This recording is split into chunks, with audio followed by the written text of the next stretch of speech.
Hello students, good morning. कैसे हैं बच्चे आप लोग? उम्मीद है आप सभी लोग ठीक होंगे। ठीक है, तो बच्चे आज हम इनर्शिया करेंगे। हालांकि मैंने ये आपको स्नैप में फोटो में भेज दिया है इनर्शिया, ठीक है, और न्यूटन फर्स्ट लॉ हमने कर चुके थे वीडियो में। तो इनर्शिया आज हम पढ़ेंगे। तो देखिए, इनर्शिया तो आपने कर लिया, लेकिन बच्चों उसको समझना बहुत जरूरी है, तो इसलिए वीडियो में समझाने के लिए बना रहा हूँ। ठीक है, तो ध्यान से समझिएगा इसको, ठीक है, और ध्यान से इसको फिर याद कीजिएगा। ठीक है, और जिसने नहीं लिखा है तो वो इसमें से भी लिख सकता है, कोई दिक्कत नहीं है। ठीक है, तो आज हम इनर्शिया करेंगे। न्यूटन पहला लॉ मैंने समझा दिया है। ठीक है, तो आज हम इनर्शिया करेंगे बच्चे। अब देखिए, इनर्शिया क्या होता है, सबसे पहले इनर्शिया के बारे में पढ़ेंगे। ठीक है, और जो भी मैंने ये नीचे से अंडरलाइन किया जिस पैराग्राफ में, तो उसको आप ब्लैक से लिखेंगे। ठीक है, और बाकी सारा ब्लू से। ठीक है, अब देखिए इनर्शिया क्या होता है। अब देखिए, the tendency of a body to remain at a rest or if moving to continue moving in a straight line is called inertia. ठीक है, आदत या प्रवृत्ति, आदत बोलते ना, प्रवृत्ति यार इसकी ऐसी है, गुस्सेल है। प्रवृत्ति या आदत बोल सकते हो आप टेंडेंसी को। ठीक है, किसी भी बॉडी की जो आदत होती है, अगर वो बॉडी रेस्ट में है तो रेस्टिंग में रहेगी। ठीक है, और यदि वो बॉडी मूव कर रही है, चल रही है, तो चलती रहेगी एक स्ट्रेट लाइन में। ठीक है, तो किसी भी बॉडी की जो आदत होती है, अगर वो स्थिर है, रेस्ट में है, तो रेस्ट में रहेगी, और अगर चल रही है तो चलते रहेगी एक स्ट्रेट लाइन में। तो उसी आदत को, उसी टेंडेंसी को बॉडी की इनर्शिया बोला जाता है। ठीक है, देखो ये न्यूटन के फर्स्ट लॉ के जैसा ही है। ठीक है, समझ गए? तो क्या बोला मैंने इनर्शिया का? The tendency of a body to remain at a rest or if moving to continue moving in a straight line is called inertia. ठीक है, आदत बॉडी की, अगर वो बॉडी रेस्ट में है तो रेस्ट में रहने की आदत, और अगर वो बॉडी मूव हो रही है, चल रही है, तो चलते रहने की आदत एक स्ट्रेट लाइन में, उसी आदत को, उसी टेंडेंसी को बॉडी की इनर्शिया बोला जाता है। Clear? The tendency of a body to remain at a rest or if moving to continue moving in a straight line is called inertia. उसको क्या बोलते हैं? इनर्शिया। ठीक है, अब आगे चलते हैं। Newton's first law recognise that everybody has some inertia. ठीक है, न्यूटन का जो पहला नियम है वो रिकॉग्नाइज करता है, उसी ने सबसे पहले पता लगाया कि एवरीबडी हैज सम इनर्शिया, हर किसी की बॉडी में इनर्शिया होता है। ठीक है, तो एग्जाम में आ सकता है, who recognise that everybody has some inertia, किसने पता लगाया कि हर किसी में थोड़ा सा इनर्शिया होता है। ठीक है, तो किसने पता लगाया? न्यूटन के फर्स्ट लॉ ने। तो याद रखिएगा, Newton first law recognises that everybody has some inertia. Newton के पहले लॉ ने यह पता लगाया कि हर किसी में थोड़ा सा इनर्शिया होता है, हर किसी में थोड़ा बहुत इनर्शिया होता है। ठीक है, किसी में ज्यादा होता है, किसी में कम होता है, लेकिन हर किसी में थोड़ा तो होगा ही। ठीक है, तो याद रखिएगा, Newton first law recognises that everybody has some inertia. ठीक है, अब आगे चलते हैं। अब देखिए, ये इंपॉर्टेंट है। Inertia is that property of a body due to which it resist a change in its state of rest और ऑफ यूनिफॉर्म मोशन। ठीक है, इनर्शिया वो प्रॉपर्टी है बॉडी की, बच्चों, inertia is that property of body, inertia वो property है body की जिसकी वजह से जो बॉडी है, ठीक है, वो बदलाव, अपनी जो स्थिति, अपनी जो स्टेट है, उसका बदलाव होने का विरोध करती है। ठीक है, क्या करती है? विरोध करती है, बदलाव होने का विरोध करती है। ठीक है, तो क्या बोला मैंने? इनर्शिया वो प्रॉपर्टी है बॉडी की जिसकी वजह से एक बॉडी जो है अपने जो स्टेट है, अपनी जो स्थिति है, उस पर बदलाव करने का विरोध करती है। ठीक है, अब अगर कोई बॉडी रेस्ट में है तो वो अपने जो रेस्ट की स्टेट है, रेस्ट की जो पोजीशन है, ठीक है, उसको चेंज करने का विरोध करेगी कि मैं अपनी बॉडी को चेंज नहीं करूंगी, मैं बॉडी मोशन में नहीं लाऊंगी, विरोध करती है। ठीक है, तो इनर्शिया वो प्रॉपर्टी है बॉडी की जिस कारण से जो बॉडी है वो अपने जो स्थिति है, जो अपनी स्टेट है, उसका बदलाव करने का विरोध करती है। रेजिस्ट मतलब होता है विरोध करना, ठीक है। तो याद रखिएगा, inertia is that property of body due to which it resist a change in its state of rest और ऑफ यूनिफॉर्म मोशन, ठीक है। तो याद रखिएगा, एग्जाम में ऐसा पूछ सकता है, which property of body due to which a change or it resist a change in its state of rest और ऑफ यूनिफॉर्मेशन। वो कौन सी प्रॉपर्टी है बॉडी की जिस कारण से जो बॉडी है वो अपनी जो स्थिति, अपनी जो स्टेट है उसमें बदलाव होने का विरोध करती है। तो कौन सी प्रॉपर्टी के कारण? इनर्शिया के कारण। किसके कारण? इनर्शिया के कारण, ठीक है। तो उम्मीद है समझ गए होंगे, इंपॉर्टेंट है, मैंने बता दिया। Inertia is that property of body due to which it resist a change in its state of rest और ऑफ यूनिफॉर्म मोशन, ठीक है। आगे चलते हैं। Greater the inertia of a body, greater will be the force required to bring a change in its state of rest और of uniform motion. अगर body का inertia ज्यादा होगा तो ज्यादा फोर्स लगेगा, ज्यादा फोर्स की जरूरत पड़ेगी उस बॉडी की जो स्टेट है, उस बॉडी की जो स्थिति है, ठीक है, उसमें बदलाव लाने के लिए, ठीक है। तो याद रखिएगा, अगर इनर्शिया ज्यादा होगा बॉडी का तो ज्यादा फोर्स की जरूरत पड़ेगी, ज्यादा बल की जरूरत पड़ेगी उस बॉडी की जो स्टेट है, जो स्थिति है, उसमें क्या लाने के लिए? चेंज लाने के लिए, बदलाव लाने के लिए, ठीक है। चाहे वो बॉडी रेस्ट में हो, चाहे वो यूनिफॉर्म मोशन में हो। अगर वो बॉडी का इनर्शिया ज्यादा है तो उस बॉडी को यूनिफॉर्म मोशन से रेस्ट में लाने के लिए भी ज्यादा फोर्स की जरूरत पड़ेगी, और अगर वो बॉडी रेस्ट में है तो उसको मोशन में लाने के लिए भी ज्यादा फोर्स की जरूरत पड़ेगी। तो in simple language, greater inertia of body, greater force will required to stop the body or to move the body, ठीक है। ग्रेटर इनर्शिया अगर बॉडी का होगा तो ज्यादा फोर्स की जरूरत पड़ेगी उस बॉडी को मूव कराने के लिए या उस बॉडी को स्टॉप करने के लिए, ठीक है। तो याद रखिएगा, greater the inertia of a body, greater will be the force required to bring a change in its state of rest और ऑफ यूनिफॉर्म मोशन। क्लियर? समझ गए होंगे, ठीक है। अब देखिए आगे चलते हैं।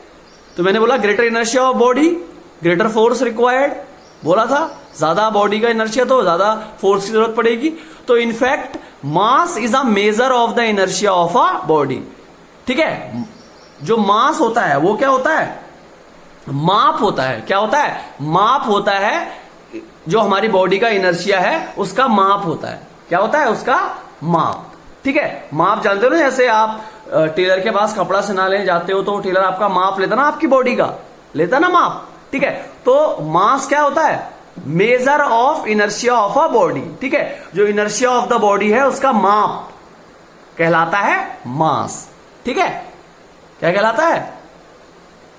मास। समझ गए? अब ऐसा भी पूछ सकता है, मैं तो कुछ भी पूछ सकता हूं भैया, ठीक है। मैं ऐसा पूछ दूंगा या एग्जामिनर ऐसा पूछ देगा, what is the measure of the inertia of the body. Inertia of the body का मेजर क्या है, माप क्या है? तो आप बोलेंगे मास। क्या है? Mass. Mass is the measure of inertia of the body, ठीक है। समझ गए? अब देखिए आगे चलते हैं। If a body has more mass, इसे मैंने बता दिया अभी आपको। If the body has more mass, अगर बॉडी का मास ज्यादा होगा, बॉडी का वजन ज्यादा होगा, इट हैज मोर इनर्शिया, उसके अंदर इनर्शिया भी ज्यादा होगा। क्यों? बता दिया, because mass is a major of inertia of the body. क्योंकि मास क्या होता है? माप होता है इनर्शिया ऑफ द बॉडी का। तो इसी कारण से बॉडी का अगर मास ज्यादा होगा तो उस बॉडी का इनर्शिया भी ज्यादा होगा। ये ऐसा भी उठपटांग भी पूछ सकता है, कुछ भी पूछ सकता है बच्चों, ऐसा भी पूछ सकता है वो एग्जाम में कि what is the measure of inertia of the body, तब तो आप मास बोलोगे, ठीक है। और ऐसा ही पूछ सकता है why a body has more mass has more inertia, क्यों एक बॉडी जिसका मास ज्यादा होता है उसका इनर्शिया ज्यादा क्यों होता है, व्हाई, ऐसा ही पूछ देगा। तो आप क्या रीजन लिखेंगे उसका? आप लिखेंगे because mass is a measure of the inertia of a body, that why a body has more mass has more inertia. तो इसी कारण से मास, क्योंकि मास क्या होता है? मेजर होता है इनर्शिया ऑफ द बॉडी का, तो इसी कारण से जो बॉडी होती है जिसका मास ज्यादा हो तो उसका इनर्शिया ज्यादा होता है। ठीक है, तो लिखा भी है वहां पर heavier object have more inertia than lighter object. जो भारी भरकम ऑब्जेक्ट होते हैं उनका इनर्शिया लाइटर ऑब्जेक्ट, हल्के ऑब्जेक्ट से ज्यादा होता है। ठीक है, समझ गए? ठीक है, अब एक एग्जांपल देता हूं, इस एग्जांपल से आप क्लियरली समझ जाओगे कि heavier object have more inertia than lighter object. जो हेवियर ऑब्जेक्ट होते हैं उसका इनर्शिया ज्यादा होता है लाइटर ऑब्जेक्ट से। तो इस एग्जांपल से आप समझ जाओगे, ध्यान से देखिए एग्जांपल। ठीक है, a stone has greater inertia than a football. ठीक है, एक स्टोन का इनर्शिया फुटबॉल से ज्यादा होता है। ठीक है, स्टोन जो है ना, बड़ा पत्थर, छोटा पत्थर नहीं, चट्टान की बात कर रहा हूं। ठीक है, अ स्टोन हैज ग्रेटर, एक बहुत बड़ा पत्थर की बात करो, चाहे चट्टान भी, जो बड़ा पत्थर। ठीक है, a stone has greater inertia than a football. आपको पता है स्टोन का इनर्शिया ज्यादा होता है फुटबॉल से, क्योंकि इनर्शिया मैंने बताया ना, ग्रेटर इनर्शिया ग्रेटर मास, अब बताया ना, मोर मास मोर इनर्शिया। ज्यादा इनर्शिया है तो जाहिर सी बात है उसका मास ज्यादा होगा। और आपको पता है a stone has greater inertia than football, एक जो स्टोन है उसका इनर्शिया ज्यादा होता है फुटबॉल से, मतलब कि वो स्टोन ज्यादा भारी होता है फुटबॉल से, आपको पता है।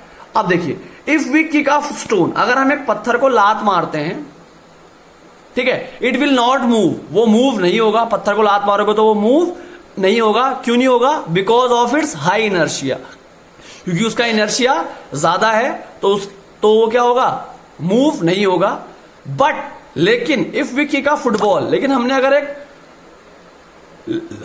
एक फुटबॉल को किक मारी, ठीक है, it will move a long way, वो बहुत दूर तक जाएगा। क्यों?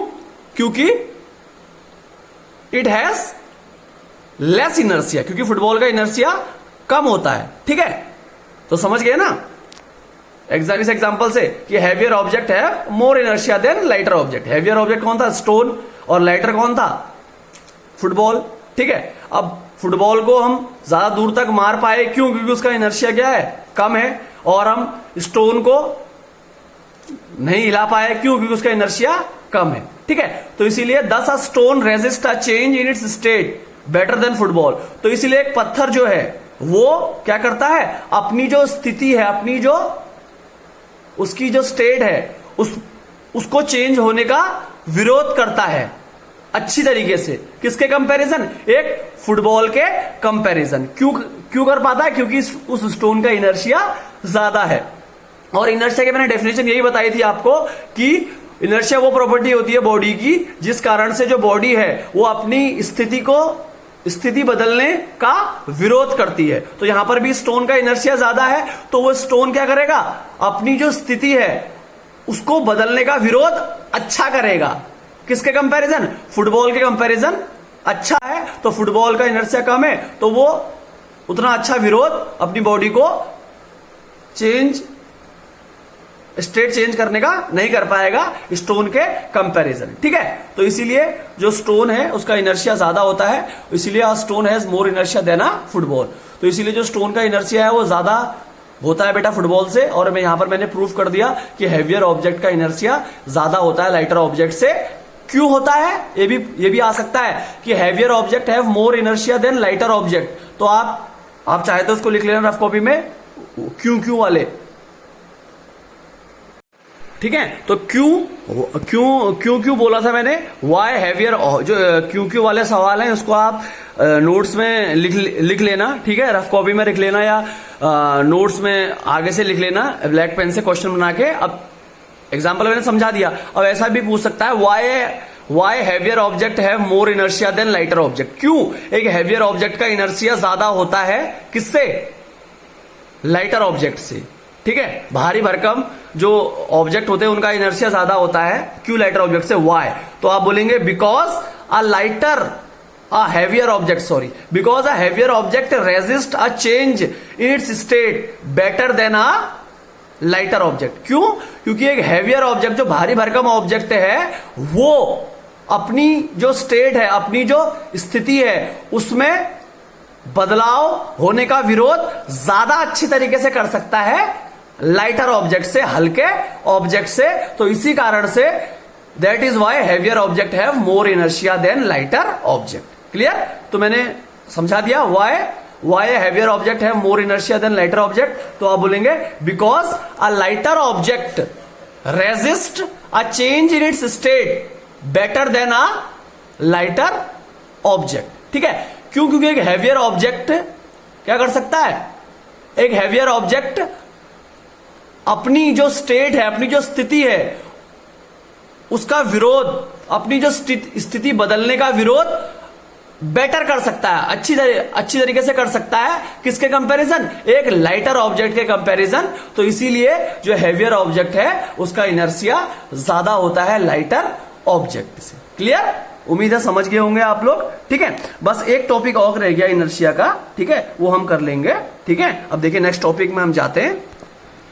तो बच्चों अब है inertia of a body depend on its mass. तो लास्ट टॉपिक है इनर्शिया जो बॉडी की है वो किस पे डिपेंड होती है? उसके मास पर। ठीक है, अभी बता दिया, हालांकि मैंने ये तो खाली बस लिखाना है।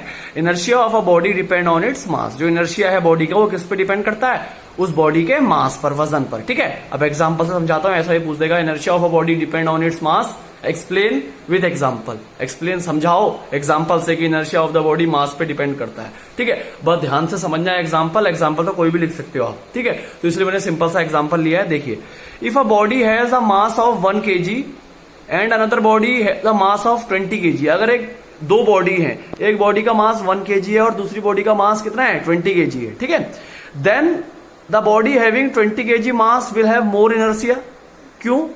उसके बाद क्या होगा? अब आपको पता है कि जो बॉडी है, जिस बॉडी का मास 20 kg है, उसका इनर्शिया क्या होगा? ज्यादा होगा। क्यों? अभी बताया कि इनर्शिया बॉडी का मास पे डिपेंड करता है। जितना ज्यादा मास उतना ज्यादा इनर्शिया। तो जो बॉडी है जिसका 20 kg मास है उसका इनर्शिया ज्यादा होगा। ठीक है, it is easier to move a body of mass 1 kg by pushing it. और जो 1 kg मास की जो बॉडी है, 1 किलो की जो बॉडी है, उसको मूव करना आसान होगा। उसको हम धक्का देके ही मूव कर सकते हैं। क्यों? Because of its small inertia, क्योंकि उसका इनर्शिया क्या है? स्मॉल है। ठीक है, but it is much more difficult to move a body of mass 20 kg by pushing it. लेकिन बहुत डिफिकल्ट है, बहुत मुश्किल है 20 किलो वाली बॉडी को मूव करना धक्का देके। ठीक है, धक्का देके जो 20 किलो की बॉडी है वो मूव नहीं हो सकती। क्यों? Because of high inertia, high inertia के कारण। ठीक है, तो इस एग्जांपल से प्रूव हो गया आपको कि इनर्शिया बॉडी किस पे डिपेंड होता है? मास पर डिपेंड होती है। क्लियर? अब एक last point, very important point, Newton's first law of motion is also sometime called Galileo law of inertia. ठीक है, न्यूटन के फर्स्ट लॉ ऑफ मोशन को गैलीलियो लॉ ऑफ इनर्शिया भी बोला जाता है। याद रखिएगा, एग्जाम में ऐसा पूछ देगा define Galileo law of inertia, बच्चों को तोते उड़ गए। नहीं, वो Newton first law of motion ही है, उसी को गैलीलियो लॉ ऑफ इनर्शिया भी बोला जाता है। ठीक है, तो इसी के साथ बच्चों आज का सेशन खत्म करते हैं। Okay, thank you, bye bye, have a nice day. अगर वीडियो अच्छा लगा तो लाइक कर दीजिए, शेयर कर दीजिए, और अभी तक आपने सब्सक्राइब नहीं किया है तो चैनल को सब्सक्राइब कर दीजिए। लेकिन वीडियो जरूर देखिए बच्चे, देखो इतने नए नए क्वेश्चन इस वीडियो में से उड़ गए। ये ऐसे नोट्स में ये ऐसे क्वेश्चन नहीं उड़ सकते थे। ठीक है, तो okay, thank you, bye bye, have a nice day.